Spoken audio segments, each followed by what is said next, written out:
भाई आज की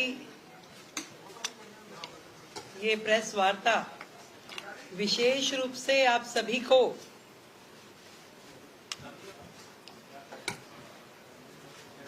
विकसित दिल्ली बजट 2025-26 के निमित्त जानकारी देने के लिए बुलाई गई है।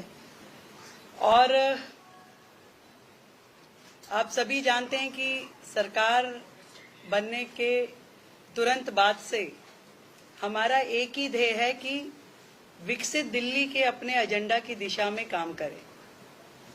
उन कामों से दिल्ली की महिलाएं, दिल्ली के गरीब, दिल्ली के युवा, दिल्ली के छात्र, दिल्ली के श्रमिक, इन सब का जीवन स्तर सुधारने का जो वायदा हमने किया और दिल्ली को जो विश्व स्तरीय राजधानी बनाने का उद्देश्य जो हमारा है, इस बजट में उसके निमित्त सुझाव के लिए आप सबको ध्यान है कि हमने 3 मार्च को एक ईमेल आईडी और एक व्हाट्सएप नंबर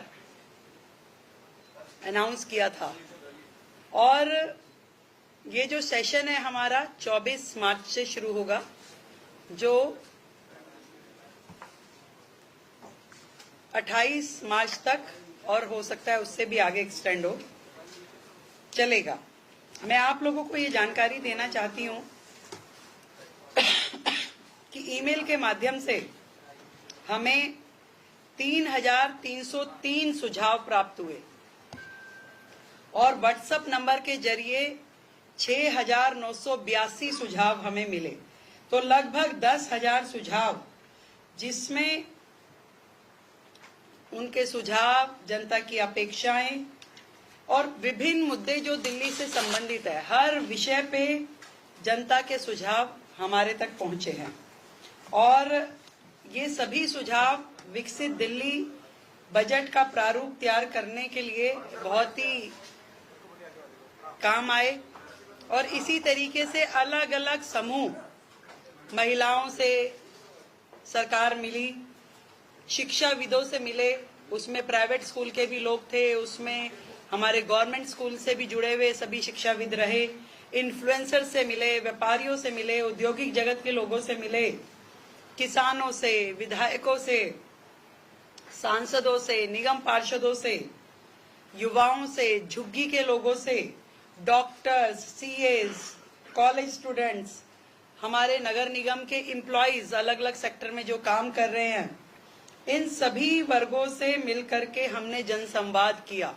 और उस जनसंवाद के माध्यम से उनके सुझाव, उनकी अपेक्षाएं जानी, ताकि ये जो बजट दिल्ली का है, ये सरकार का बजट नहीं, ये दिल्ली की जनता का बजट है।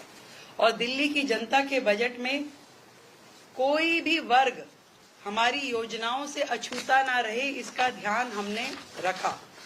हमारी सरकार दिल्ली वासियों की भागीदारी के लिए उन्हें धन्यवाद करती है और इतने बड़े पैमाने पे जो उनके सुझाव हमें मिले उसके लिए शुक्रिया अदा करते हैं। और दिल्ली वासियों का ये बजट, जो जनता का बजट है, एक सकारात्मक परिणाम इस सबसे मिलने वाला है। हमने विकसित दिल्ली बजट में दिल्ली वासियों से प्राप्त सुझावों को प्राथमिकता भी दी है और उनकी अपेक्षाओं का ध्यान भी रखा है। और इस सारे बजट में ये ध्यान दिया गया है कि जो साधारण नागरिक है और उसकी जरूरतों का हम ध्यान रखें।